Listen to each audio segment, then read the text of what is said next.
ஒருவரை ஒருவர் பலப்படுத்துங்க. இருதயம் கடினப்பட்டு போகும்படியாய். ஏன் விசுவாச ஓட்டத்துல நான் நம்பி என்னாச்சு, விசுவாசித்து என்னாச்சு, ஆண்ட நம்பி என்ன நடந்தது, அப்படி இருதயம் கடினப்பட்டு போகும்படியா சில வேளையில பாவத்தின் வஞ்சனைகள் நம்மை திசை திருப்ப வல்லமை உள்ளது. அதனால தயவு செய்து யாரோடு பழகுறீங்க, எந்த இடத்துல எவ்வளவு நேரம் செலவு செய்யறீங்க, யாரோடு உங்களை இருதயத்தை திறந்து பேசுறீங்க, ரொம்ப கேர்ஃபுல்லா இருக்கணும்.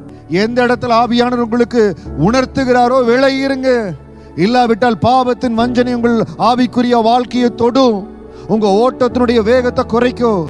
தயவு செய்து எதற்காகவும் உங்க ஆவிக்குரிய வாழ்க்கையினுடைய ஓட்டத்தை வேகத்தை குறைத்து கொள்ளாதீங்க. கர்த்தர் உங்க மேல வைத்திருக்கிற தரிசனத்தை, உங்க மேல கொடுத்திருக்கிற அபிஷேகத்தை விரயமாக்கி கொள்ளாதீங்க.